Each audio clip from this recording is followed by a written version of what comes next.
여러분 안녕하십니까? 세계 곳곳에서 발생한 개벽 소식을 전해드리는 뉴스 더 개벽 시작합니다. 7월 30일 오전 8시 24분 러시아 극동 캄차카 반도에서 규모 8.8의 초대형 지진이 발생했습니다. 전 세계에서 6번째로 기록될 정도의 강진으로 진앙은 페트로파블로스크 캄차츠키 남동쪽 110km 해역, 진원의 깊이는 20km였습니다. 다행히 현재까지 심각한 인명피해는 보고되지 않았습니다. 캄차카반도는 환태평양 조산대, 이른바 불의 고리에 위치해 지진과 화산 활동이 빈번한 지역입니다. 태평양판이 오호츠크 미소판 아래로 연 8cm 속도로 밀려들며 에너지를 축적하다 이번에 거대한 마찰력이 한순간에 폭발하면서 지진이 발생한 것으로 분석됩니다. 지진 이후 캄차카 해안과 쿠릴 열도, 사할리 등지에서는 3에서 5m에 달하는 쓰나미가 덮쳤고 수천 명이 대피했습니다. 세베로코릴스크 항구 도시는 침수 피해를 입었으며 사할린 주정부는 비상사태를 선포했습니다. 일본도 태평양 연안 전역에 걸쳐 쓰나미 경보와 주의보가 발령됐습니다. NHK는 쓰나미, 피난, 도망쳐라는 자막을 띄우며 긴급 방송을 편성했고 국민들에게 고지대로 대피할 것을 거듭 요청했습니다. 이번 지진의 여진으로 유라시아 최고 활화산인 캄차카 클류체프스코이 화산이 분화했습니다. 현재 용암이 경사면을 따라 흘러내리고 있으며 화산재는 해발 6에서 8km 상공까지 퍼진 상태입니다. 러시아와 일본 항공당국은 저공비행주의보를 발령했습니다. 한편 일본 온라인 공간에서는 7월 대지진설을 둘러싸고 논란이 일고 있습니다. 마나가 타츠키 료의 예언 만화 내가 본 미래에서 2025년 7월 5일 일본의 대지진이 일어난다고 예고한 내용을 근거로 이번 캄차카 지진과 쓰나미를 그 예언과 연결짓는 주장이 확산됐습니다. 7월 말에 실제로 쓰나미 경보가 나왔다. 장소는 다르지만 시기는 맞았다는 주장이 있는 반면 예언은 필리핀 해역이었지 러시아가 아니었다는 반박도 팽팽히 맞서고 있습니다.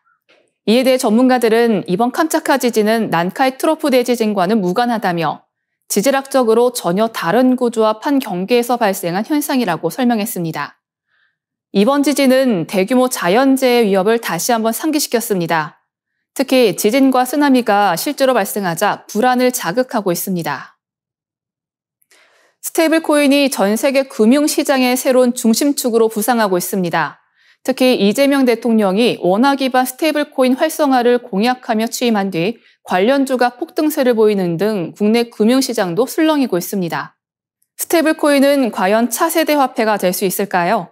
스테이블코인은 비트코인, 이더리움 같은 기존 암호화폐의 심각한 가격 변동성을 보완하기 위해 등장했습니다.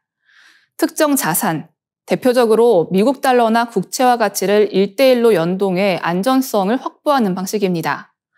대표적인 예가 테더사 USDT와 서클사 USDC로 전체 시장의 90% 이상을 점유하고 있습니다. 그러나 모든 스테이블 코인이 안정적인 것은 아닙니다. 담보 없이 알고리즘으로 수급을 조절했던 루나 테라코인의 붕괴는 스테이블 코인 시장에 큰 경각심을 안겼습니다. 이후 시장은 담보형 중심으로 재편됐고 미국은 이를 제도권에 편입시키려는 움직임을 본격화했습니다. 특히 트럼프 행정부는 지니어스법을 통해 스테이블 코인이 발행 시 100% 달러 또는 단기 국채 담보를 의무화하고 준비금 공개 및 회계 감사도 요구하는 등 강력한 규제를 추진 중입니다. 이는 글로벌 스테이블 코인 수요를 미국 국채 시장으로 끌어들여 재정 적자를 완화하려는 전략이기도 합니다. 한국도 이 흐름에 대응할 시급성이 커지고 있습니다.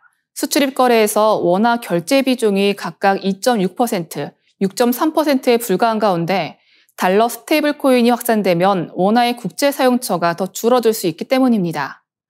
따라서 원화 스테이블 코인 도입은 통화 주권 수호 차원에서도 중요합니다. 하지만 해결해야 할 과제도 적지 않습니다. 발행 주체를 민간으로 허용할지 한국은행이 맡을지 결정해야 하며 담보자산의 안전성과 발행 구조의 투명성도 확보해야 합니다. 특히 제2의 루나 사태를 막기 위해 담보 비율을 100% 이상으로 법제화하는 작업이 핵심입니다. 스테이블 코인은 해외 송금, 저축, 결제 등 다양한 영역에서 빠르고 저렴한 수단으로 각광받고 있습니다. 그만큼 제대로 된 제도화와 소비자 보호 장치가 병행되지 않으면 오히려 금융 리스크로 작용할 수 있습니다. 이제 스테이블 코인은 단순한 코인을 넘어 국가 통화 주권과 금융 패권을 둘러싼 핵심 전략 자산으로 부상했습니다. 한국이 이 흐름 속에서 주도권을 쥘 수 있을지 귀추가 주목됩니다. 미국 정치권 핵심 인사들이 잇따라 한화 필리조선소를 찾으며 침체된 미국 조선업의 재건 움직임에 불을 지피고 있습니다. 이 조선소는 최근 한화가 인수해 운영 중인 필라델피아 소재 필리조선소로 미국 조선업제도약의 거점으로 주목받고 있습니다. 셰러 파커 필라델피아 시장은 최근 필리조선소를 방문해 도크 시설을 점검하고 일자리 창출 방안 등을 논의했습니다. 조선 인재 양성을 위한 지역 교육기관과의 협력도 추진 중입니다. 이에 필리조선소는 우리는 필라델피아 경제 엔진의 일부가 됐다고 SNS를 통해 밝혔습니다. 이보다 앞서 민주당 차기 대권주자로 거론되는 조시 샤피로 펜실베니아 주지사와 마크 켈리 애리조나 상원 의원도 조선소를 찾았습니다. 켈리 의원은 상선단 확대 법안을 발의한 인물로 조선업 재건에는 민군 통합 공급망이 핵심이며 한국과 특히 한화와의 협력이 필수적이라고 강조했습니다. 미국은 현재 세계 조선 시장의 19위에 머무르고 있으며 경쟁국인 중국과 큰 격차를 보이고 있습니다. 이런 상황에서 필리조선소는 한화의 기술력과 투자를 기반으로 미국 조선업의 희망으로 떠오르고 있습니다. 한화는 지난해 약 1억 달러를 투자해 필리조선소를 인수했습니다. 특히 자사 조선 계열사인 하나오션의 선진 선박건조 기술을 필리조선소에 이식해 연 한척반 수준이던 생산 능력을 향후 10척 이상으로 확대할 계획입니다. LNG 운반선과 군함 등 고부가 가치 선박도 필리조선소에서 건조될 예정입니다. 이종무 조선소장은 10년 안에는 반드시 목표를 달성할 것이라며 구체적인 액션 플랜을 마련 중이라고 밝혔습니다. 현장에선 최대 660톤 규모 선박 블록을 처리할 수 있는 골리앗 크레인이 가동되며 국가안보 다목적 선박이 건조되고 있습니다. 트럼프 대통령이 조선업 재건 행정명령에 서명한 이후 필리조선소는 대중국 관세 협상에서도 중요한 전략 거점으로 떠오르고 있습니다. 미국 전략 상선단 확대 및 LNG 수출 운송의 자국화 법안 논의에도 한국 조선업계는 유리한 흐름입니다. 한화는 또한 미국 내 조선 인력 양성에도 박차를 가하고 있습니다. 현재 170여 명의 지역 훈련생을 대상으로 조선 기술 교육을 시행 중입니다. 현재 교육생들은 모두가 내 편이 되어주는 분위기라고 긍정적인 반응을 보였습니다. 한편 HD 현대도 미국 조선사들과 협약을 맺으며 조선 기술 수출에 나서는 등 한국 조선업계 전반의 미국 시장 진출이 본격화되고 있습니다. 트럼프 대통령이 이끄는 행정부의 대중국 견제가 강화될 것으로 예상되는 가운데 한미 조선 협력은 더욱 속도를 낼 전망입니다. 최첨단 고성능 미사일이 전장을 지배하던 시대는 이제 저물고 있습니다. 미국 공군이 2026년 예산안에 포함시킨 3,000발 규모의 저비용 순항미사일 조달 계획은 이제 전쟁의 승패가 양의 힘에 좌우된다는 사실을 강하게 시사합니다. 우크라이나 전쟁이 던진 현실은 냉혹했습니다. 수백만 달러짜리 방공미사일이 수천 달러짜리 드론에 소진되는 비효율, 러시아의 샤헤드 136 자폭 드론이 고가의 방공망을 무력화하는 모습에 미군은 질이 아닌 양의 전략으로 방향을 선회했습니다. 이에 따라 미국은 FAMM 프로젝트를 출범시켰습니다. 한 발 평균 22만 달러, 가격은 10분의 1, 생산 속도는 10배 이상, 심지어 일반적인 드라이버와 펜치로 조립 가능한 미사일 바라쿠다가 등장했습니다. 공구는 10개 이하면 충분하고 부품 수도 절반 이상 줄였습니다. 그만큼 생산 속도는 빨라지고 유지 보드도 단순화됐습니다. 전투기나 폭격기 외부에 장착하던 기존 방식과는 달리 이 미사일은 C-17 같은 수송기에서 팔레트 방식으로 대량 투사도 가능합니다. 이는 기존 방위 산업의 공급망을 벗어난 완전히 새로운 생산 철학의 결과물입니다.